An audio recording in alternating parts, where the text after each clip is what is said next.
आप सब, I hope आप सब वेल होंगे, अच्छे होंगे। तो फ्रेंड्स, आज की इस वीडियो में हम क्या पढ़ने वाले हैं? आज की इस वीडियो में हम पढ़ने वाले हैं टाइप्स ऑफ इकोनॉमिक्स। इकोनॉमिक्स के दो टाइप्स होते हैं, माइक्रो इकोनॉमिक्स और मैक्रो इकोनॉमिक्स।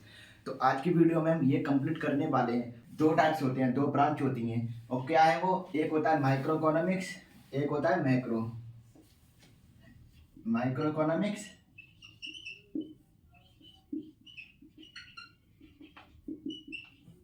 और दूसरा क्या होता है? Macro economics.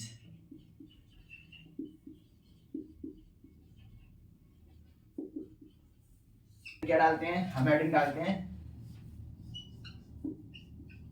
Micro economics.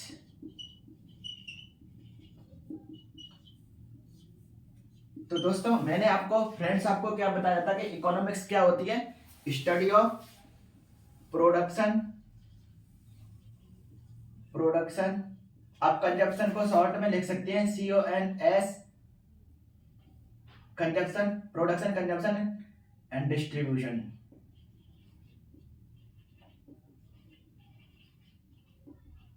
ऐसे आप इसको क्या शॉर्ट में लिख सकते हैं, of goods and services, goods and services. तो ये मेरा इकोनॉमिक्स का डेफिनेशन था, इसको आप याद कर लेना क्योंकि आप एग्जाम में लिखोगे, इस डेफिनेशन को लिखना, ठीक है। अब माइक्रो इकोनॉमिक्स, सबसे पहला कॉन्सेप्ट आएगा। अब माइक्रो मीन्स क्या? देखो, माइक्रो जो वर्ड है ना, वो टेकन फ्रॉम ग्रीक वर्ड, जिसका मीन्स क्या होता है? Greek word. तो इसका मतलब क्या होता है? माइक्रो किससे लिया गया है? माइक्रोस, MIKROS है ना, MIKROS, इस वर्ड से ये लिया गया है। इसका मतलब क्या होता है? इस वर्ड से जो लिया गया है माइक्रो, वो यहां से लिया गया है। इसका मतलब होता है स्मॉल, ठीक है दोस्तों, इसका मतलब स्मॉल होता है। अब एक और कॉन्सेप्ट आता है, इसका जो अदर नेम है ना, माइक्रो इकोनॉमिक्स का अदर नेम क्या है? ये आपको पता होना चाहिए, छोटी छोटी चीजें, ठीक है। इसका अदर नेम है प्राइस थ्योरी,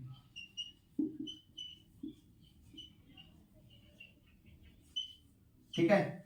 प्राइस थ्योरी इसका अदर नेम है। अब इसके फादर कौन है?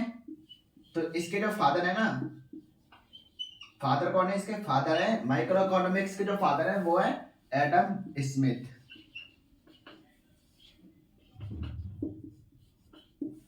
ठीक है। अब एडम स्मिथ क्या है? माइक्रो इकोनॉमिक्स के फादर है। आप मुझे बताइए, who is the father of macro economics? मैं आपको कराने वाला हूं उसमें, पर आप मेरे को कमेंट करके बताइए, ठीक है। माइक्रो इकोनॉमिक्स के फादर भी यही है और होल इकोनॉमिक्स के फादर भी यही व्यक्ति है। अब ये कब मतलब ट्रेस हुआ था? ये ट्रेस हुआ है, ये जो वर्ड है वो ट्रेस हुआ था एडम स्मिथ की बुक में 1776 को। 1776 को ये वर्ड ट्रेस हुआ था एडम स्मिथ की बुक में माइक्रो इकोनॉमिक्स का, ठीक है। ये सारे कॉन्सेप्ट आपको थोड़ा पता होना चाहिए। अब आते हैं हम इसके डेफिनेशन। तो इसके डेफिनेशन को हम क्या करेंगे? क्या होता है ये? स्टडी करता है small level of economic factor, ठीक है। या हम कह सकते हैं कि ये study with small economic factor.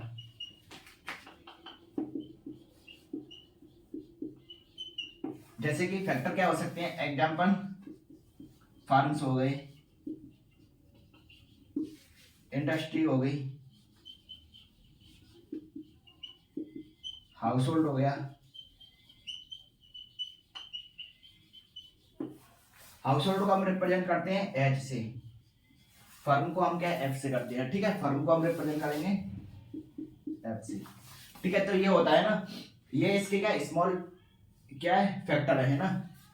अब इसकी डेफिनेशन क्या रहेगी? इसकी हम डेफिनेशन की बात करें, इसकी डेफिनेशन क्या लिख सकते हैं बताइए आप लोग? इसकी जो डिफाइन होगी ना, इसके डिफाइन में हम करेंगे क्या कि micro economics deals with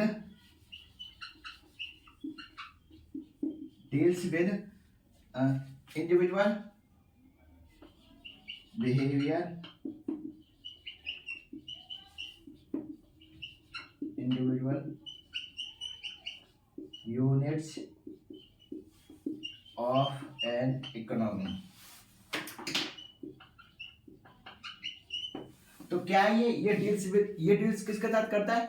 behaviour of individual units of an economy. Units किस लिए बोला? क्योंकि केवल सिंगल के बारे में स्टडी करता है ये, सिंगल इनपुट, सिंगल इंडिविजुअल। ठीक है, एग्जाम्पल मैंने आपको बता दिया है, जैसे कि एग्जाम्पल आपको बताता हूं, सप्लाई एंड डिमांड।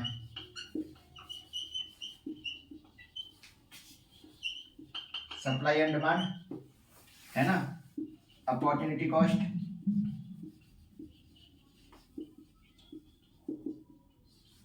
ठीक है दोस्तों। तो इन सभी के बारे में क्या स्टडी करता है। अब इसके कुछ बेसिक कॉन्सेप्ट्स क्या हैं, इकोनॉमिक कॉन्सेप्ट्स क्या रहेंगे माइक्रो इकोनॉमिक्स के, तो वो भी मैं अभी आपको बताता हूं।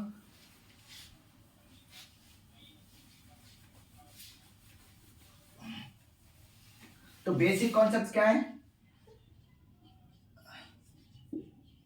कॉन्सेप्ट्स तो क्या कॉन्सेप्ट्स हो सकते हैं, जैसे कि है ना, सप्लाई एंड डिमांड हो गया, सप्लाई एंड डिमांड हो गया, है ना, इसके बारे में ये स्टडी करता है।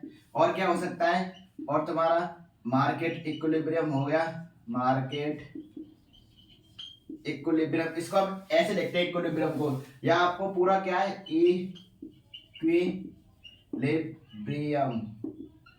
अब पूरा लिखिए या ऐसे लिखते हैं, शॉर्ट में इसको ऐसे लिखते हैं क्या। और क्या हो सकता है? अपॉर्चुनिटी कॉस्ट होता है,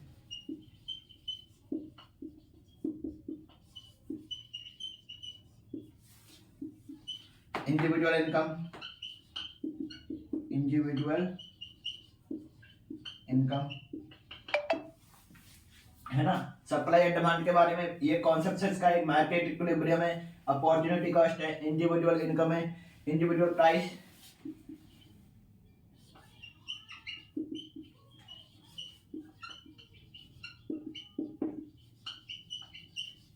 ठीक है। तो ये इसके कुछ कॉन्सेप्ट्स हैं। अब अगर इसके टूल्स की बात करें, या तो इसको कॉन्सेप्ट्स बोल लो या इसके टूल्स बोल लो, है ना, बात दोनों बराबर है। यही इसके टूल्स है, यही इसके कॉन्सेप्ट्स हैं। तो ये था हमारा माइक्रो इकोनॉमिक्स का पूरा, या ठीक है, ये माइक्रो इकोनॉमिक्स में हमारा बस इतना सा ही है। ठीक है, अब आते हैं मैक्रो इकोनॉमिक्स पर। अगर इसमें भी कोई कंफ्यूजन हो फ्रेंड्स, तो आप मुझे पूछ लेना, मैंने आपको डेफिनेशन भी करा दी, कैसे कैसे ये वो सारी चीजें थे वो मैंने आपको करा दिया। अब इसका जो सेकंड पार्ट था, फर्स्ट पार्ट मैंने आपको करा दिया, सेकंड था मैक्रो इकोनॉमिक्स।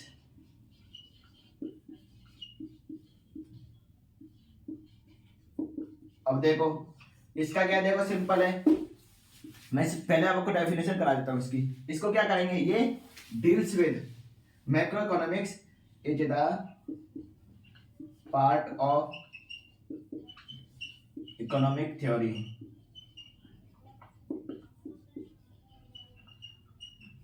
ठीक है, और यही चीज आप जो है माइक्रो इकोनॉमिक्स में करना, कि micro economics is the part of economic theory which deals with the which deals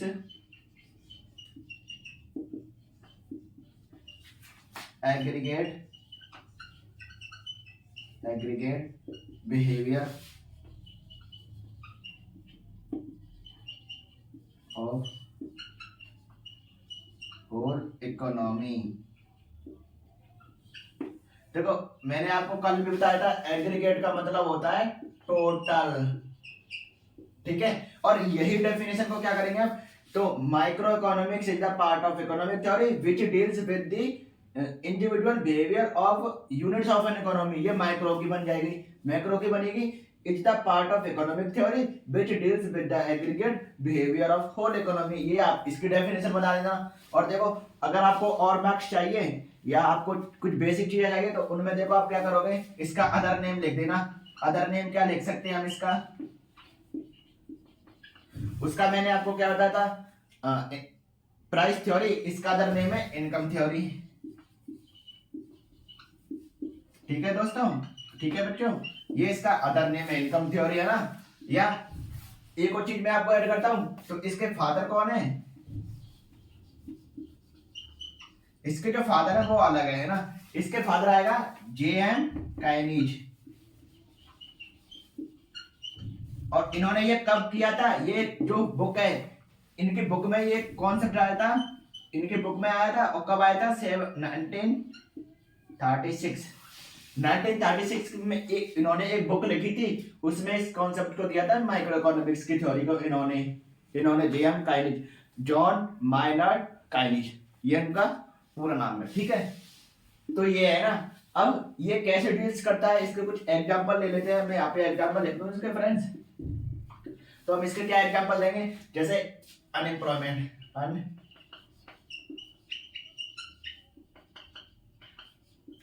employments,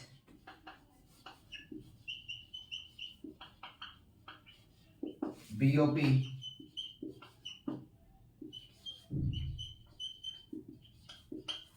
foreign exchange rate,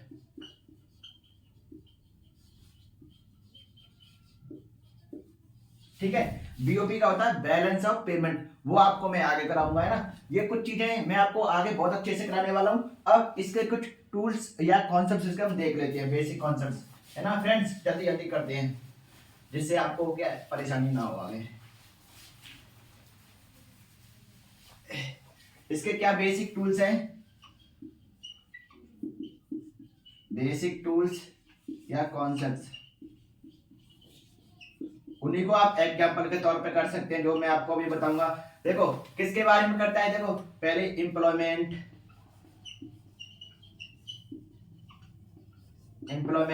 national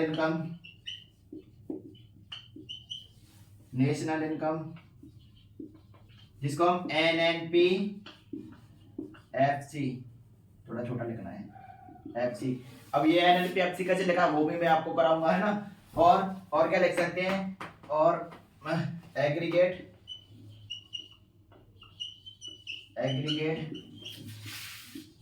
demand and supply, aggregate demand and aggregate supply. Aggregate supply के आगे भी लगेगा तो ऐसे लिख सकते हैं आप, excess demand,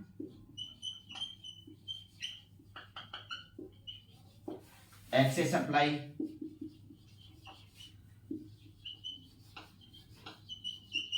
BOP balance of payment,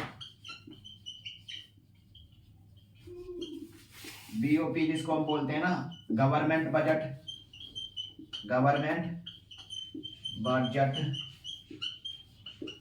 ये सब क्या होती हैं, ये मैं आपको, ये 12th का कॉन्सेप्ट है पूरा। ये इसके सारे देखो यही एग्जांपल है, यही कॉन्सेप्ट है, यही टूल्स है, तो इनको आप लिख सकते हैं ना। तो ये होता है इसमें माइक्रो इकोनॉमिक्स और माइक्रो इकोनॉमिक्स में, इससे ज्यादा और कुछ है नहीं इसमें। ये हमारा सेकंड वीडियो है, इसके बाद मैं लाने वाला हूँ कि इकोनॉमी क्या है और स्कार्सिटी ऑफ रिसोर्सेज क्या है, वो सारी चीजें मैं आपको कराऊंगा। तो आज की वीडियो में दोस्तों इतना ही है, फ्रेंड्स इतना ही है। आप अगर इसमें भी कोई क्वेरी हो तो आप मुझे कमेंट में पूछ सकते हैं। तब तक के लिए पढ़ते रहिए, नेक्स्ट वीडियो में। Take care friends.